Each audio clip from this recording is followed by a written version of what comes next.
Yeah, Solid Hill TDS, what's up? Yeah, come on. I.O.W.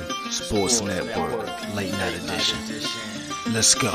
Come on. We about to raise the bar. Wild card mar. Everybody grab a seat, cause you know we about to spark. Late night sports talk. Modelo Lisaga. Man, you don't wanna start. Wild card mar. We about to raise the bar. Wild card mar. Everybody grab a seat, cause you know we about to spark. Late night sports talk. Modelo Lisaga. Man, you don't wanna start. Wild card mar. Hey. L Boogie with the hot flame, ashtray full of top names, little tree for your membrane. This the 9-hour time frame. I just snatched up a 6-pack, got my hands on a lid pack, whipping up a little batch of snacks. Yeah, man, I think I'm all set. Late night, can't sleep. Go ahead and just tap in. Better grab you a cold one, and we about to get some laughs in. Wild card on the microphone, he'll hit you with a couple flurries. Y'all need to just strap in for some entertainment sports commentary. About to raise the bar, wild card bar. Everybody grab a seat, cause you know we about to spark. Late night sports talk, Modelo Lisaga. Man, you don't wanna start. Wild card bar, we about to raise the bar. Wild card bar. Everybody grab a seat, cause you know we about to spark. Late night sports talk, Modelo Lisaga. Man, you don't wanna start. Wild card mar, ayy. Wild card mar, wild card mar. I.O.W. late night sports. Wild card mar, wild card mar. I.O.W. late night sports. Wild card mar. Wild card mar, I.O.W. late night sports. Wild card mar, wild card mar. I.O.W. late night sports. Hey. Give me a second, let me light up real quick. Ladies and gentlemen, boys and girls, people of all ages, welcome to the I.O.W. Sports Late Night Hour Edition, hosted by Mr. Modelo himself. You already know the name by now. You know what I'm saying? Wild Card Mar. You already know the vibe. Pull up, let's go. We about to raise the bar. Wild card mar. Yes, sir. Yes, sir. Yes, sir. Yes, sir. How is everybody doing tonight? I'm doing well. And of course, welcome to another episode of I.O.W. Sports Late Night Owl Edition. Is episode 306. I'm your wonderful host, the Wild Card Mar. And of course, if you see me, you see my face, you see my partner's face. That's my guy, MJ from NJ. How you What's good, Lamar? What's good, man? Man, you know what, my brother? I gotta be honest, man. And you know we keep it honest on the show. You know, dealing with the move and all that stuff, it was, man, a lot of stress, a lot of, emotions all over the place. I was without my family for like a week and a half, and I ain't gonna lie, that shit took a toll on me, bro. So I want to take a minute out real quick. I'm gonna cut the music off, and I know we do a sports show because there's people out there that may be listening and watching, and I want y'all to know that somebody love y'all, somebody care about y'all. And if you ever going through something mental, man, reach out to somebody, get help, speak to somebody, find a support system. And I say that because as a man, especially as a man, we tend to suppress our feelings and suppress how we feel. And the world makes it seem like you got to be masculine all the time, and you can't show your feelings and can't show what you feeling and show emotions. And to me, I think that's bullshit. And I know it's a sports show, but even sports athletes, they got to deal with mental shit. You know, they deal with mental things with their everyday, going through the process of training and getting ready for a season or whatever sport it is. So I just want to take the time out right now and man, let's do a cheers, man. Let's do a cheers to living life to the damn fullest, finding happiness, finding joy, finding whatever it is that you do that makes you happy. Go do it. All I right. ain't got no beers, but Hey, it's all good. I got my diet tea from Wawa. Hey, that Wawa tea be slapping, dog. Hey, that Wawa green tea and that damn anyway. Sorry to go off basis, but man, y'all know what it is, man. Let's give it a big cheers. Cheers, my brother. Mm. Good old Modelo always does the body right, but no, I know I'm getting all sappy on y'all. It's okay, but I just had to throw that out there because I'm not gonna throw my homeboy's business out there, but I had a homeboy come to me tonight, and I'm praying for him. I'm wishing him the best because I want to see him thrive. I want to see him do great things, and I'd let him know that we got a support system for him, ready for him. And so I just needed to take that minute out because hell, I'm not perfect. I'm not strong all the time, but you'll never see it. And because we've been taught, never let them see you sweat. But I think people need to be more open about not just women showing emotions and how they're feeling, but you need to make it okay for men to be okay to, shed that tough exterior all the time and be okay. It's okay. It's okay to not to be okay. Yes, sir. Yes, But sir. You just said it perfectly. Hey, it's okay not to be okay. It's okay not to be okay. We're not meant to be perfect. We're not. There's only one person that's perfect. His name is Jesus. They call him Jesus. All right. But anyway, and they even murdered him. They but anyway, I'm going off into a tangent. But anyway, who created Jesus? Yeah, God. So I don't want to get too deep. Topic. Exactly. I don't want to get too deep and too sappy, but I just wanted to take that moment out of the show, just let people know that, hey, man, reach out to somebody, man. Somebody loves you out there. Somebody cares about you, and they would be very hurt to see you not, be here the next day. That's all I'm saying. So, love somebody, hug somebody, take care of everybody. All right. Let's be nice to each other out here in this world. This world is already cruel enough. All right. So let's protect each other. All right. Protect each other's sanity. But man, y'all know the deal, man. Let's get all the preliminary shit out the way before we get too deep off in the show. Go on to I.O.W Sports Network, Facebook, Instagram, most importantly, YouTube. Catch all the content over there on our YouTube channel, I.O.W Sports Network. I.O.W Sports 1 on Twitter. You can holler at me personally on Twitter, KC Wildcard Mar on Facebook and Instagram. And MJ, tell them when they can find you on the IG, my boy. Catch me on IG on m.j.j.1129 and Instagram. I'm looking into Twitter. I'm gonna venture into the Twitter. I know I'm trying to convince you, bro. I'm gonna venture onto Twitter sometime this week. Yeah, I love it. I dig it. But check that shit out. Yeah, man. Hey, Twitter. I never been on Twitter. I've only seen like Twitter comments. Twitter's not a bad spot. I'll say this: Twitter's good for getting content out there pretty quickly and rapidly for mass consumption in a real quick amount of time. But besides that, let's give a quick shout out to Let's Talk Sports, their YouTube channel, as they simulcast the Late Night Owl edition with them. So I want to always give a big shout out to them. I love the collaboration we got going on with them. So if you happen to be watching on Let's Talk Sports YouTube channel, just hop over to I.O.W Sports Network. Give us a like, share, subscribe, and you're more than welcome to go back to Let's Talk Sports. But love what they do over there. Shout out to Dan. And hey, we're going to keep this show moving because I know what time it is of the show. We always got to kick off the Late Night Owl show with a jersey reveal. And as y'all see, I see MJ got a Yankee jersey on already. I don't know what's up with that. But anyway. But hey, listen, they won again tonight. Beating a team that they should, as they should. Yeah. As they should.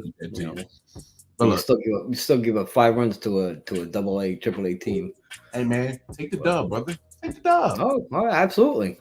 Every time, Tampa Bay lost, Toronto lost, Red Sox lost.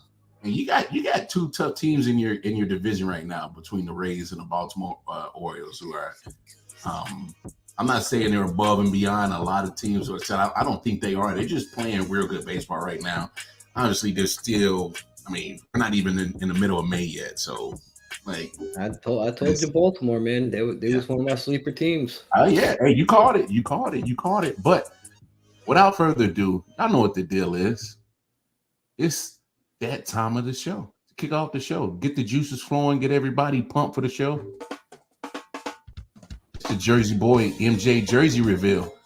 I see he got Yankees on. Give it to him, dog. All right. It's got the name on it, but it's we got the throwback Jeter. Okay. It's got the name on it for a reason, though. Yeah, it does have the name for it. And what MJ is referring to, for those who don't know, a real authentic New York Yankees jersey will never have a name on the back. All right. Correct. You're putting names on the back just for merchandise purposes, fans, so they can understand for, people outside of the sports world. Obviously, I knew that was a Jeter jersey. Obviously, Matt's going to know that's a Jeter jersey. But not a lot of people who aren't Yankees fans are not going to know that number 2 of New York Yankees is Derek Jeter. All right, so just so y'all know a backstory on that. The reason for the name, it's from his last season. They got the number 2 patch on the jersey. Now, remember when I said I always got to have to match? Mm-hmm. I got the number 2. Oh, shit. No way. Is that from the farewell season? Yep. I got the number 2 Derek Jeter, sewn on patch. Wow. That's fly, bro. I have never worn this hat ever. That's fly. I don't think you ever wear it. At this point, you might as well go ahead and put that in a case and glass it, bro. Never worn this. You know what I'm saying? You might as well put the thing in glass, dog. Never, But Yankee jerseys don't have names. Is the real authentic ones. Yeah, real authentic ones. Just so y'all know. But there it is. My boy MJ rocking the Derek Jeter for the MJ, the Jersey boy jersey reveal. Italy Jet, what's up, man? How you doing, man? That's why my man Gino. Hey, what up, Gino? Hey, listen, man. I'm good. I'm good, bro. Hey, trust me, I'm good. Shots, bro. He can throw the shots. I'm good, man. I'm good. I can take it. I got you. Knicks, playing. I mean, for as bad as the Knicks have played, Miami hasn't. They haven't blown them out the water. No. If the Knicks just were a little bit more consistent, they could have, they could have snagged one of those games, but they didn't, and it is what it is, right? Absolutely. Like I said, I'm good, man. Trust me. NBA is not my favorite sport, so this shit don't bother me. Trust me. It's the team here. This is where I lay my pride. Come at me with the Yankees, and then I will definitely argue back with you. If it's the Yankees or the Giants. Yeah, absolutely. Arizona basketball is another one. Florida Gator football. I will argue. Kofi, shout out to Kofi. We seeing him and the good brother both. Matter of fact, what up, Kofi? Kofi got good timing. He pops up when I'm rocking my Dirty Hills t-shirt. So shout out to the Dirty Hills. If y'all want some good wrestling content for sure, there's a couple of podcasts that I know, but definitely Dirty Hills podcast is one that you definitely must tap into if you are into professional wrestling. Definitely get into it. Did I give too much props to Hillbilly Jim and Paul Orndorff and Big John Studd? Only thing you did is show your damn age. That's the only thing you did. When you put out those names, I was about to comment. I was like, this old ass motherfucker. I had the rubber dolls, man. They were solid rubber dolls. They were about maybe like 6 to 8 inches tall, and they're all different poses, but you couldn't move them or nothing. Yeah, I had the ring. I had them all, bro. And you go on eBay now and you look at the prices. Yeah, yo, them motherfuckers are expensive, and I had all them shits. Yeah. What up, Double J? Shout out to my man Double J. Man, we got some good stuff brewing down the pipes with my man Double J and 613 Faith Productions. Y'all make sure y'all tap in every Saturday on 613 Faith Productions with the Man Cave Sports Podcast. Man, we got some good stuff coming. But me and Jay got something working on the side I think you guys are gonna like this. It's gonna be a dope segment from Double J, taking one of his keywords that he says. And if you watch the show, you know what I'm talking about. Sucker shit, baby. So I'm excited what me and Jay got working.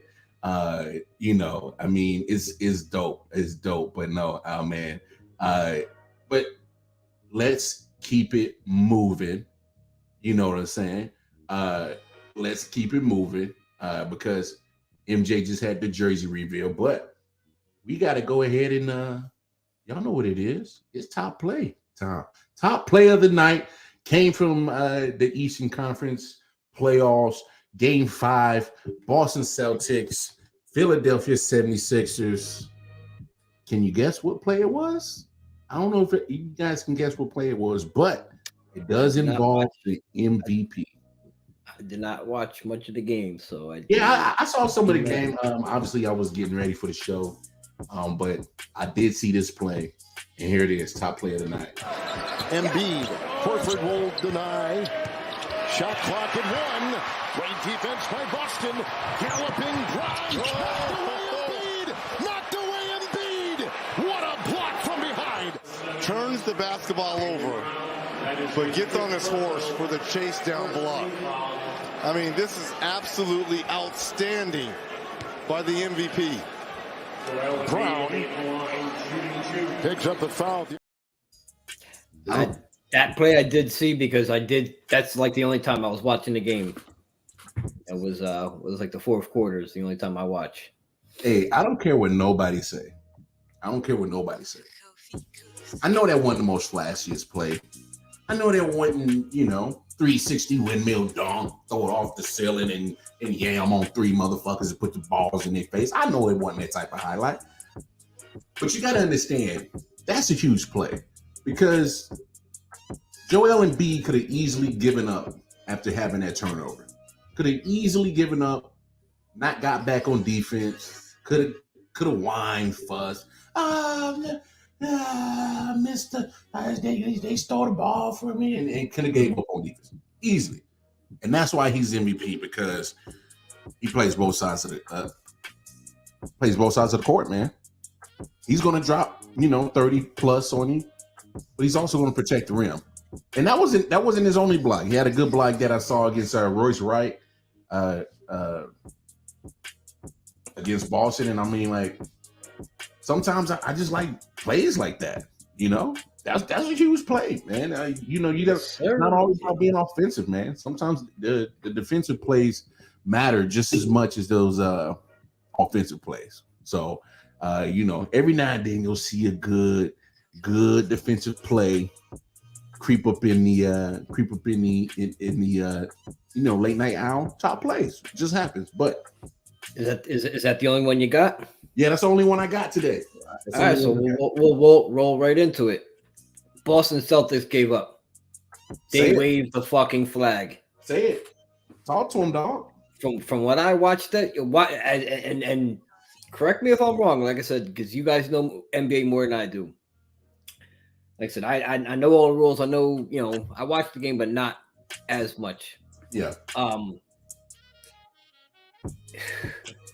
Bro, you playing at home game 5, and you supposed to be the, one of the favorites to win, not only make the finals, to win the finals. Yeah. And you show up for game 5 in your building, and you are getting booed at halftime. You were getting booed in the third quarter. They booed your ass right off the court in the fourth when you waved the white flag way before you should have. As they should. Bro.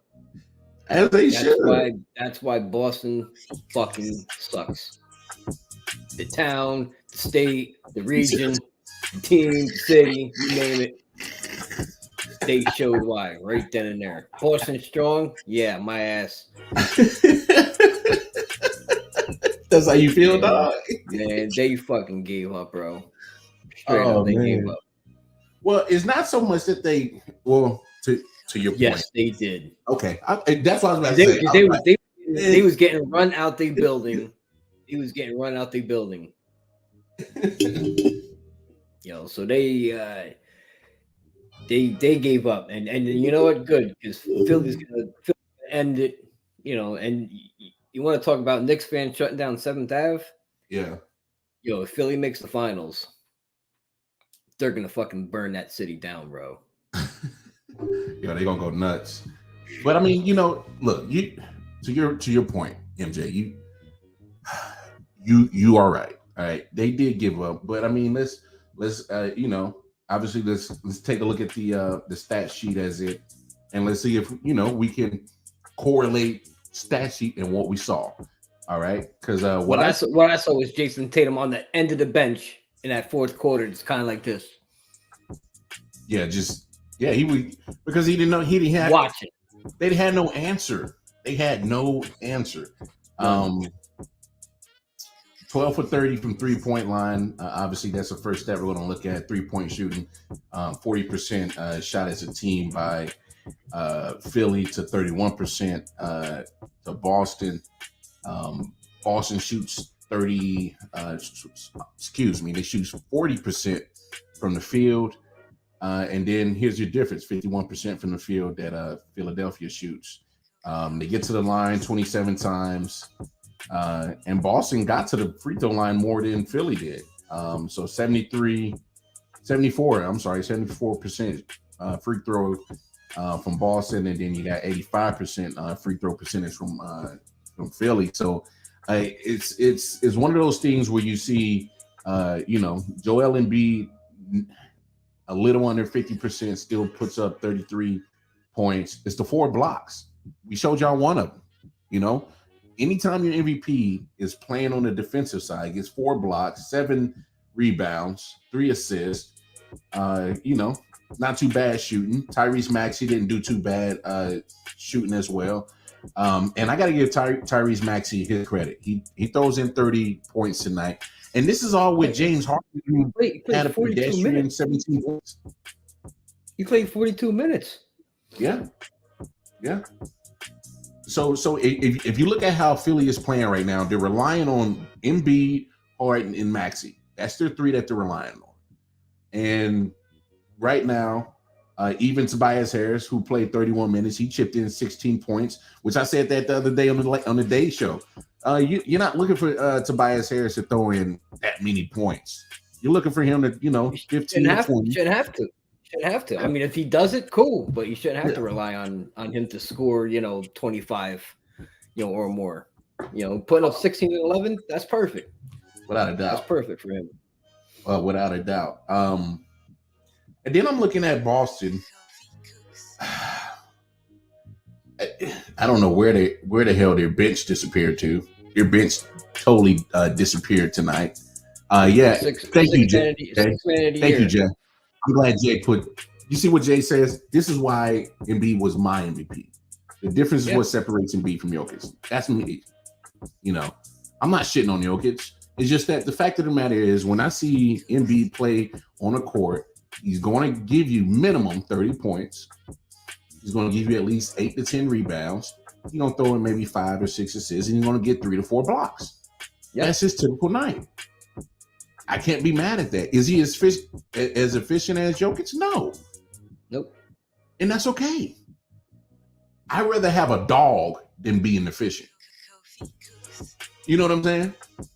Like, if I'm going to have a guy that's going to go out there, get you the buckets, protect the rim, regardless of how he's playing his position.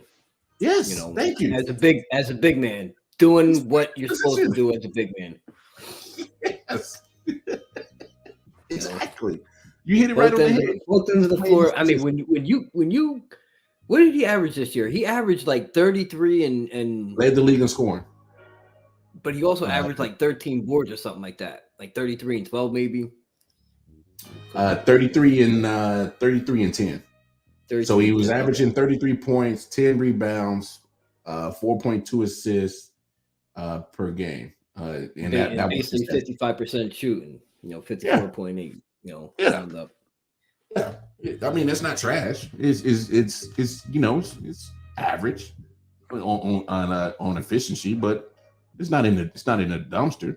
So I mean, But to Jay's point, you have to take into account the defensive side. And I said this on Monday's show, on the day show. The fact of the matter is when you have Embiid on the floor, and let's give Embiid credit because I've made jokes about Embiid, like he can't stay healthy, can't do this. Stayed relatively healthy this year, and balled out. When he gets on the floor, you know what you were going to expect. You're going to expect scoring, and you're going to expect him to be a force on the defensive side. He affects both sides of the court. On the offensive side, he affects an opponent's defensive scheme. How are you going to defend the 76ers? And then on the defensive side, he affects the opponent's offensive scheme. How the hell are we going to get inside in the paint? Well, when Embiid's there, I'm not even he uses his body, his size, his weight. He uses all that to his advantage in the right ways.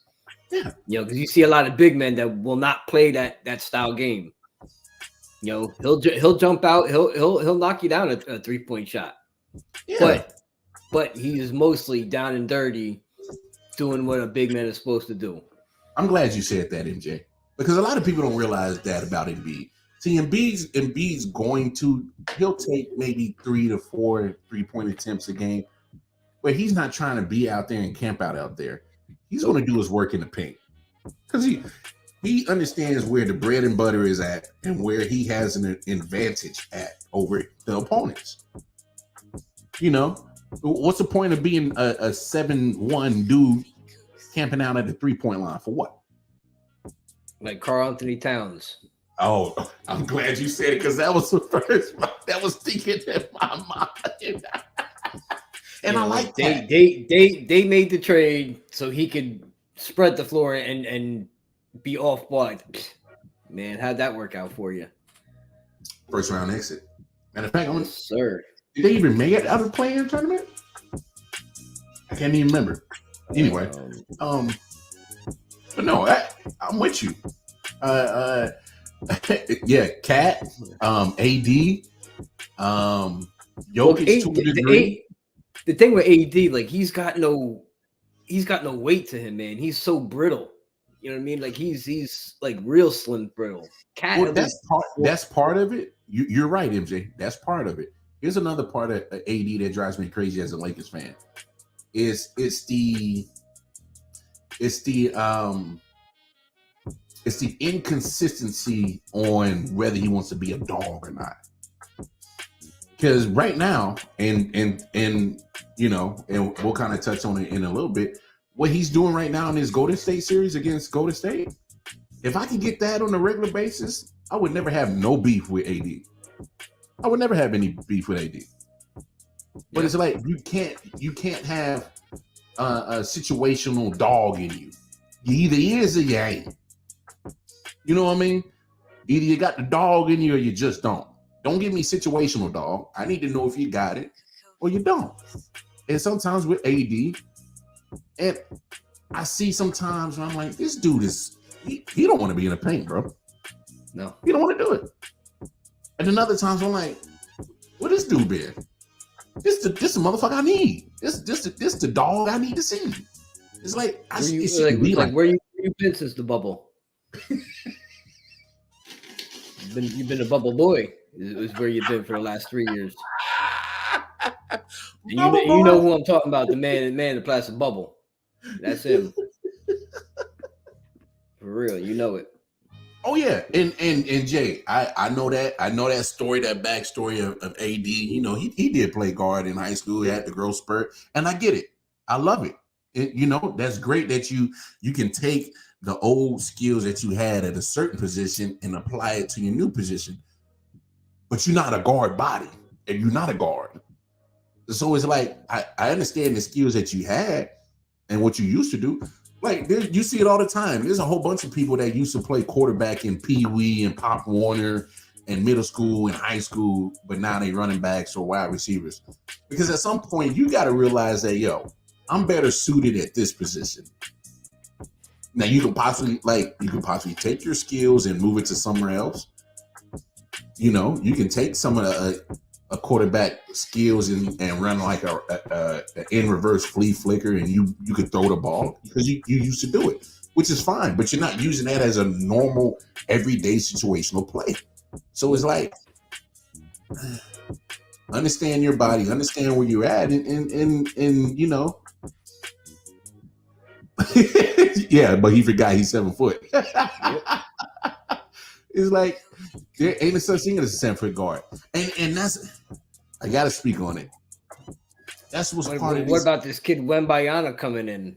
Hey, you know what? I'm glad you brought that up, Victor Wembanyama. You know, and I'm glad you brought it up because here's my thing, bro.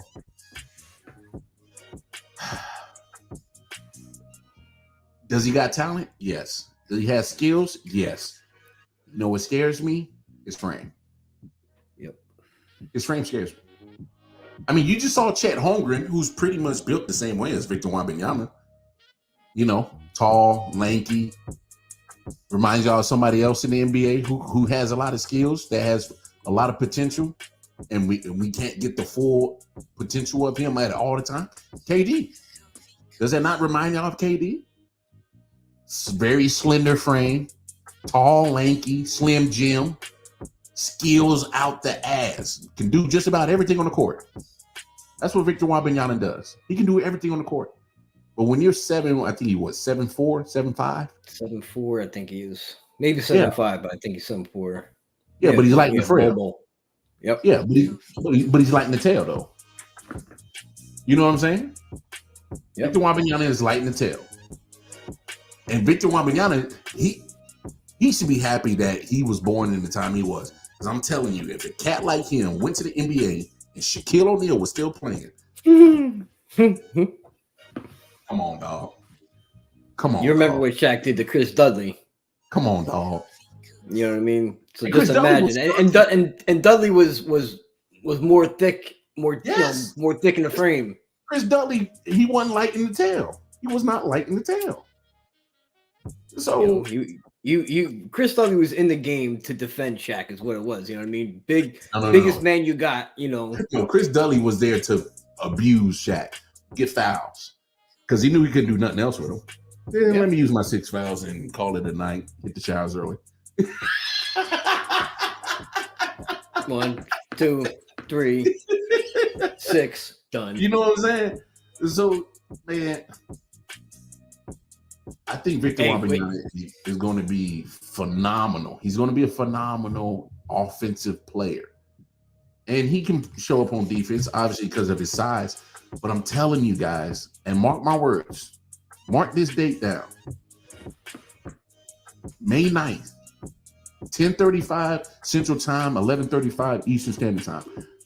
Wildcard Mar thinks that you're going to have at most 5-6 great years of Victor Wembanyama, and that will be it. I hate to say it, but I think he's gonna have a quick moment where he's gonna be electrical. He's gonna be like phenomenal, and people are gonna go ooh and ah. But there's gonna be a whole bunch of injuries that dude's gonna deal with, and you're not gonna get the full potential out of him. Once you see the first injury, you know it's gonna have a trickle effect. Yeah, you know, the dudes be skipping leg day, you know, and then they wonder why their legs be blowing out. Or you can't skip leg day. Can't. When you got a frame that big, you got to support it, man. Like, because normal people aren't built that way. So you're pretty much you need to compensate a little bit. You're pretty much on stilts. When you're that tall, you're pretty much on stilts. And that's the thing about basketball. When you're doing all that up and running up and down the court, you're doing the jumping and you're dunking and all that is a lot of wear and tear on your legs, your knees, your ankles, your calves, your hamstring. And all that is lower extremities, which are very important to the game of basketball. You can't skip leg day. Nope. You don't have to necessarily put on a shit ton of muscle on your legs, but you got to have them strong enough to hold your frame and strong enough to hold the pressure in an exertion of energy that your body, especially on the lower side, is going to exert every time you play basketball. Yep, correct. Basketball is a lower extremities, very useful type of sport. I mean, I don't know what other way to say it. I mean, you're relying on all your lower extremities for everything in basketball. Literally everything. I mean, yeah, you use your lower extremities in other sports, yes. I mean, come on, we're not idiots. It's obvious. But in basketball, with the cutting, the dribbling, the dunking, layups, literally every aspect, defense. If you don't have your lower extremities, you're cooked. Basically in basketball, you don't need to be ravishing Rick Rude. You know what I mean? If Kofi's still listening, you know who I'm talking about. Hey, yo. Oh, my God. Did my man just take it back to ravishing Rick Rude? RIP to the ravishing one? Yo, and that's dope. Before we switch off basketball, I'm going to say Warriors are going to make a comeback. Oh, Warriors are going to make a comeback. There it is. Did you really just say that, dog? Yes, I did. Did you really just say that? I did. Did you just say they're going to come back out of 3-1 hole?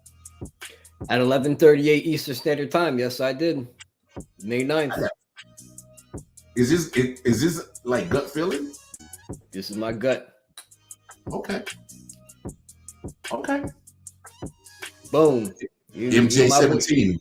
Even my boy Mike agrees. That's What's up? That's my best friend Mike. Wow. So yeah. Yep. Wow.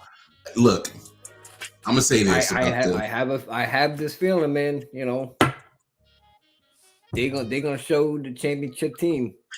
It's because it's elimination time now, man. You know, your back's against the wall.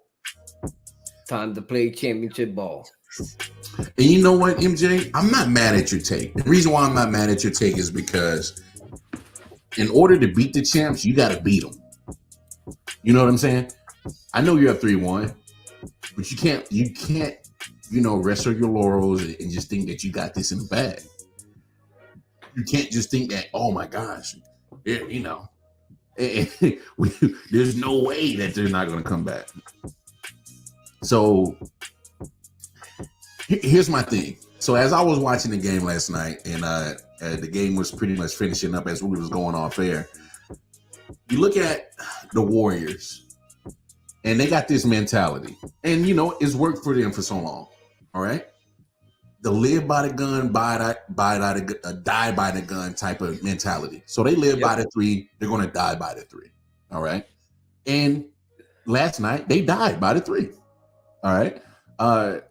When they had multiple attempts to either tie or get ahead in the lead, instead of going for the high percentage shots like most players would do, or most teams would do, mid-range or try to get to the paint, they're still setting screens, trying to free up Steph or Clay. And yes, they died by turnovers too. Yep, they died by turnovers too. Well, because this I've always equated the Golden State Warriors to like the Barnum and Bailey's 3-ring circus, because they're here to entertain. And to their credit, they've had good defense and they got some great scores that has helped them get championships. All right, but you still can't ignore the Harlem Globetrotters attitude that they have. You can't.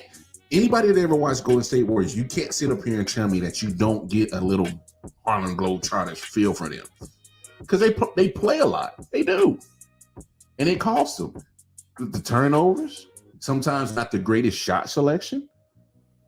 And I'll say this: I know they're trying to have like a certain change of guard with the Golden State Warriors. Obviously, they're still going to. Steph will be the last guy to leave that team out of that four guys of Steph. So Steph, Clay, Draymond. Draymond probably be the first one to go. Yep. Clay will be next after him, and Steph will be the last one to leave.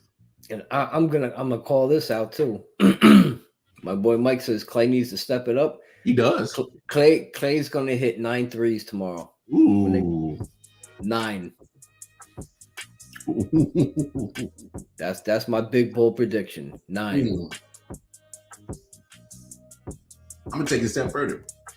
You know who really needs to step up? it needs to be Jordan Poole. As I see Jay had put up there, somebody needs to step up other than Steph to go off. And he mentioned Poole and Clay. And I'm with you, MJ17. Yeah, Clay does need to step up. This is not the same Clay Thompson that we're used to seeing. But I'm going to say this. Y'all just gave a shit ton of money to Jordan Poole. And what have you gotten from him in the playoffs? And to go back to Jay's point quite a while ago when he said Tyrese Maxey is getting paid the money to score 20 points a game. Jordan Poole's getting paid to score 28 a game. That mug is he got the max, correct? Yeah, they gave him the max. So you give a man that much money and he plays the way he's been playing. Money, bro. You got the bag. Now show your skill. I think they definitely overpaid for Poole. AMJ17, not only do I think they overpaid for him, I think they did it way too premature. Yeah.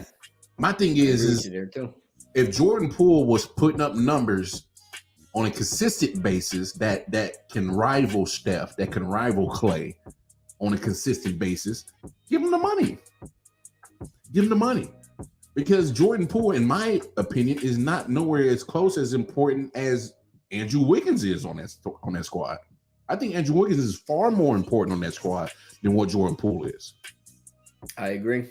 Hell, I think Draymond is still far more Draymond important. is too. Yeah, Draymond is too. You know what I'm saying? So Poole, you definitely at least the fifth option. You getting paid to be, a one or two option, what you paid for, and you showing up giving fifth, sixth option numbers, and man, Golden State looking like fools for paying them that money. Well, I mean, at least this year, he hasn't impressed me this year. No, he got paid, and unfortunately, I feel like he's taking a step back. If you ask me, yeah. And that's not me hating on Jordan Poole. I like Jordan Poole. My thing is, I'm being honest on what I'm seeing. You're a like that. Was it game 3 when he took that long three? You know what I'm saying? Oh my gosh! Come on, what are we doing? Like, I think Poole is supposed to replace Clay, but Clay came through last year, so they had to hold off on moving Clay. I think you got a point right there, Jay. But here's my thing, and this is what I was about to get to with the Warriors. Obviously, you're going to have a change of guard at some point. You can't keep the same core people forever and think you're going to have the same success forever. So eventually, you're going to move off some of those people that were part of your championship fabric. That's why I say Draymond might be gone first, then Clay, and Steph will be the last. I think they'll let Steph retire as a Warrior. Yeah, Steph ain't going nowhere. I say he's there for life. I mean, Clay might even be there for life. I don't know. They might keep them. Might keep them together. Clay said he wants max money. At least I've seen reports of that. I don't know how true it is, but if it is true, I don't know if I could give Clay max money right now. Just that point that he is in his career. So it's like, either take this money that we're offering you. If you want max money, go ahead and test the free agency. And then when you don't get it, come on back. But I didn't like the fact that they moved off of James Wiseman too early. I think they moved off to him prematurely. And the reason why I say that is because James Wiseman is a 7'1" athletic big. You can't tell me right now, with a serious face, that James Wiseman could not have helped the Warriors against the Lakers right now. James Wiseman could have easily helped the Warriors against the Lakers right now, because the Lakers are absolutely abusing the Warriors in the paint. And I know it is to somewhat of a style of how the Warriors play and the Lakers play, but still, if you have James Wiseman and Kevon Looney, you at least got two bigs that you can play at different times that can try to, slow down AD, who's been killing them in the paint. That's all I'm saying. So when you try to make Wiseman has like the same exact frame as AD also. Yeah. maybe not the same skill set, but he could body up with him. Yeah. Definitely body up with him, but yeah, I'm honestly, Jay. Yeah, it was the injuries that kind of played a part into them moving him, but I just think he never fit because they work from outside in. They're an outside in type of basketball team. That's how their offensive works. When you start from the 3-point line, well, hell, when you got Clay and Steph, when you start from the damn half court as your starting point of your offense, that takes away from a person like James Wiseman because he's not going to be that big that's going to post up at the 3-point line waiting for an opportunity. That's not his style. He doesn't fit that style. And so you see a Kevon Looney works perfect for him because you're not looking for him for offense. You're looking for him for rebounding and defense. That's it. Yeah, you know why he's in the game. Yeah. And James Wiseman had too much talent for that. He just wasn't a stand on the block and clean up the glass and play defense type of person. Real talk, and Wiseman is 100% healthy and he's on his full game. He'll drop 30 on you in a heartbeat. Easily. I'm telling you. So he just didn't fit their style. But Poole, if Poole's supposed to be your future, then you better keep looking. I'm sorry. You better keep looking. Better dip back into that free agency pool and yeah. No pun intended. No pun intended. And trust me, a dude that can't block punches getting thrown at you and you just fall and crumble like cookies when a dude hits you, that ain't the type of dude you want, dog. The way he took that Draymond hit, he crumbled, bro. Yeah. And it wasn't even like a flush it wasn't even like a flush good one, you know what I mean? Nah, he took that hit, that boy crumbled. But no, let's transition. I know we kind of spend a little bit more extra time on that than we were supposed to, but I want to talk about former NFL punter Matt Ariza. Hopefully I'm pronouncing that right. And if for those of y'all who do not remember, he was the punter that was taken early in the draft by the Buffalo Bills about a year ago. In 2022. And before training camp, as soon as training camp was about to start, the university that he was at, San Diego State out in California, the county had done an investigation and they had alleged him of sexual assault, being part of a gang, raping of a young lady underage at a party. She was 17. Yeah, which is underage in California. Yeah. But now witnesses are coming forward now and saying that he wasn't even present for the alleged sexual assault that took place. And so my question is when do you as an organization, before you make that decision to release a player, when do you get the full facts of the situation? Because now, a year later, you get more facts coming out about this situation. Like, where was all this facts and information back then, a year ago? You know what I'm saying? It obviously it wasn't. The facts might not been leaked out there per se.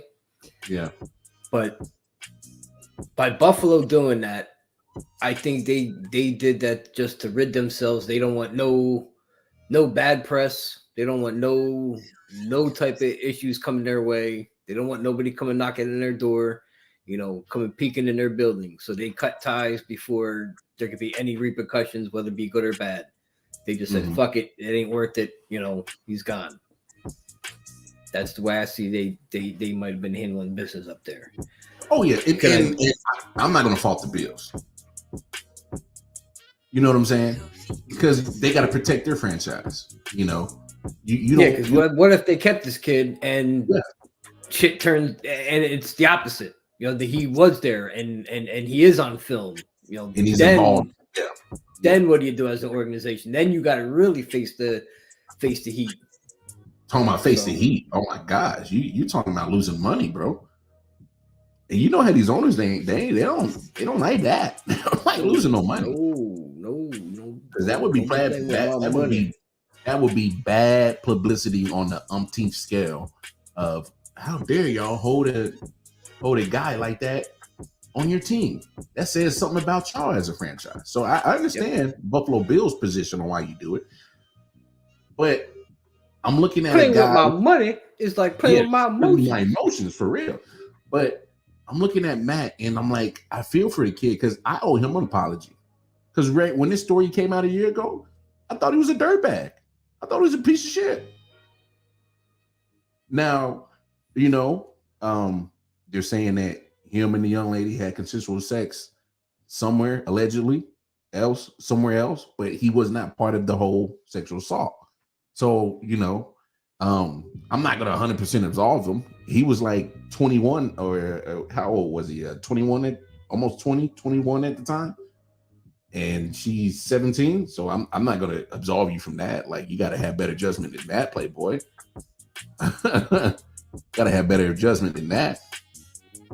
But, you know. But isn't it ironic that the suit was filed, you know, against him like right after Buffalo took him? After he got drafted? Yeah. No, I mean you raise a valid point, my guy. You know, knowing he's in the league and he's gonna be making some type of money. You know, granted, he a punter, so he ain't breaking the bank, but you know, for a punter, 6 figures. Yeah. No, he'll get some. I don't know what the pay rate for the most. He probably. I don't know if he would have got $1 million a year. Probably, maybe. You know, punters. Let's say $1 million at most. You know, $1 million at most. Maybe, you know, maybe she said, "Oh, okay. Let me throw him in here and see if I could throw some shit at the wall and see if it sticks." Yeah, I could be wrong. You know, maybe I could be totally off kill here. No, I don't think you're that far off. But maybe that's what the reason why I'm saying you're not off is because when it comes to sexual assault situations in athletes, you always have to consider the financial gain part. You have to, because there's a person that has financial power and there's a person that wants financial power. There's always that dynamic when you have situations like that. When there's a sexual assault situation with an athlete, you have to consider it. You just have to. You know, I think, and especially now there's this evidence, you know, exonerating him basically. Witnesses saying that he wasn't there when this took place, and when the filming took place, he wasn't there. Yeah. So, and Jay brings up a good point. He goes, so my question is, what happens to the girl? We see this far too often. And you know what? Jay, you're not wrong. You're not wrong for raising that question, because you know, this guy, Matt, even though I still think he's somewhat of a slime ball for being 21, messing with a 17-year-old, but he's not part of a sexual assault that allegedly took place. And his name was brought into it. And with his name brought into it, he loses his NFL career. So it's not like you can just gladly open the doors for him now because he got exonerated of sexual assault charges. You know, that's something that sticks with him now. Just because your name was part of something gruesome. Yeah. You know, and by all means, I'm not saying that the girl wasn't assaulted or raped. That's and not saying that. I'm not trying to touch that. Yeah, because we weren't there. Yeah, 100%. I'm just saying, if this dude really wasn't there or did not take part in it or any of that, and she mentions his name, That's what I was getting at.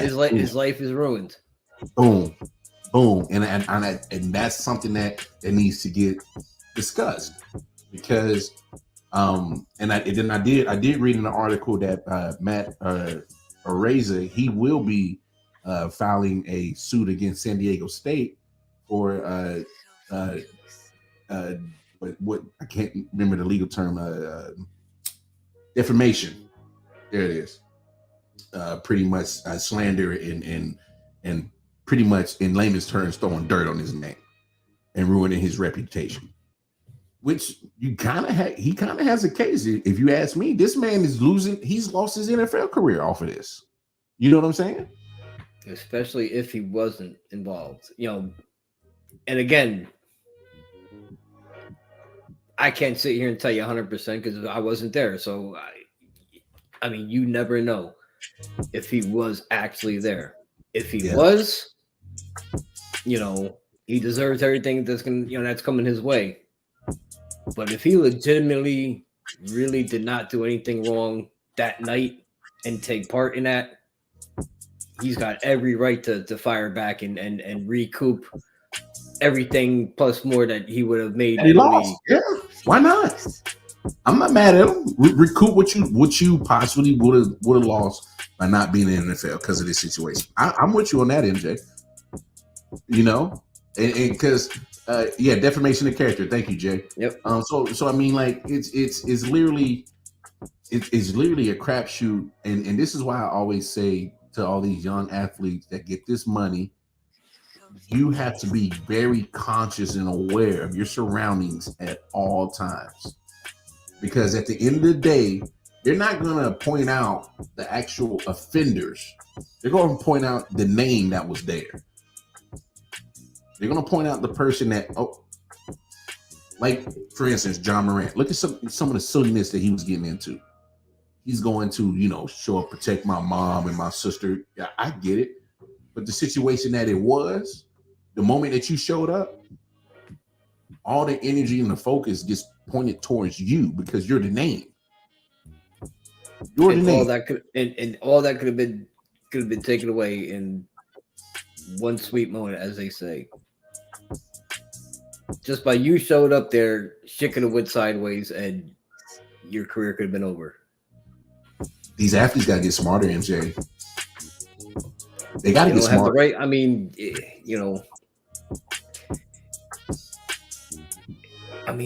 it's tough. Some of these guys, the environment they grew up in, that's all they know. Yeah. They day one. My day ones. And sometimes they was my boys, so I gotta take care of them.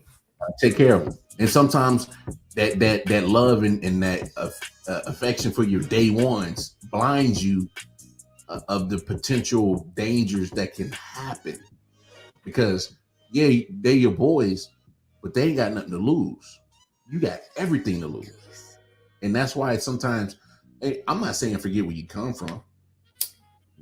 All I'm saying is you gotta be able to balance the dynamics of the friendship.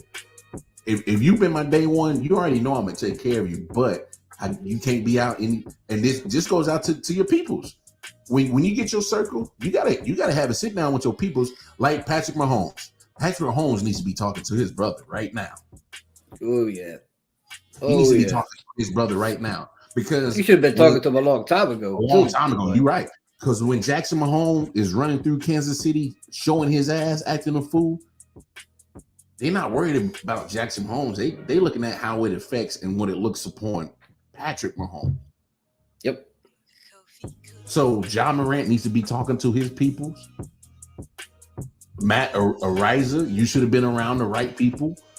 The fact that this sexual assault situation happened in general means that you was hanging around the wrong people to begin with. So you got to be these athletes. I got to get smart, man. You got to start thinking business like. And I know you're young, and I know you're given an opportunity that me and MJ were not afforded. we weren't looking at millions at 19, 20 years old. Nope. Hell, I don't even think I've even made $1 million in my whole life. But the fact of the matter is you see where I'm at. I'm with my boy MJ from NJ. We on the Late Night Owl Show. We grind. Yes, as Double G, this podcast or bust, right? Podcast or bust, baby. I know what it is. And that's how we gonna end the show right there. I know we probably had some other topics to get into. We'll get into them. We'll push them back to tomorrow because I know I definitely want to get into the fact that there might be some possible Major League Baseball moving to Orlando, Florida. I think that's a good look for Orlando, and I think it's a good look for Major League Baseball. We'll talk about that more tomorrow. But y'all know the deal. Going over to I.O.W. Sports Network on Facebook, Instagram, and most importantly, YouTube. See all the social media stuff on the bottom of your screen. Give us a like, share, and follow on all those social media platforms.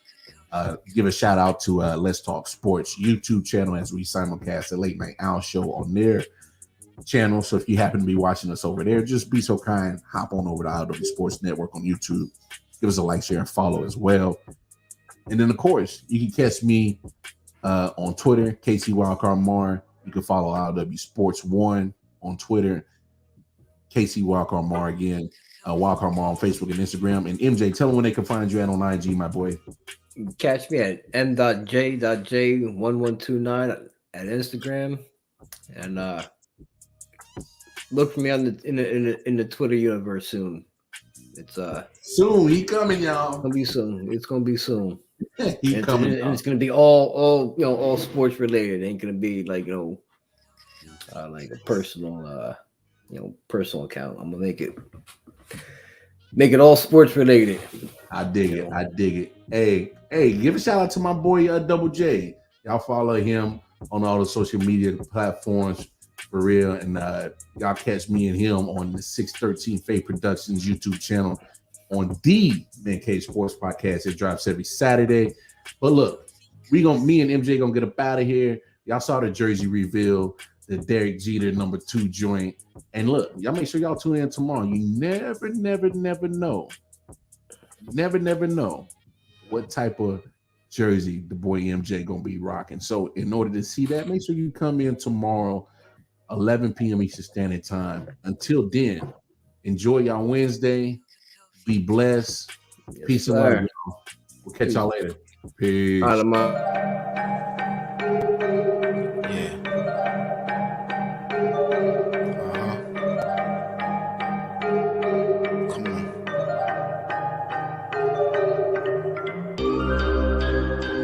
Silent Hill TD, yes.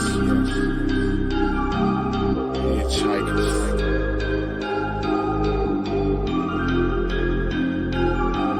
Yeah, smoking so much dope, I'm seeing traces. Visual lasers, know the cross the scene is dangerous. Aggressive like behavior, couple monsters from my neighbors. Resisting human nature, persistently getting greater. Bloodshed, let the terminator. Fire up the green, I need it, increase the dopamine. Feel better, so I kill better. Doped up of cocaine.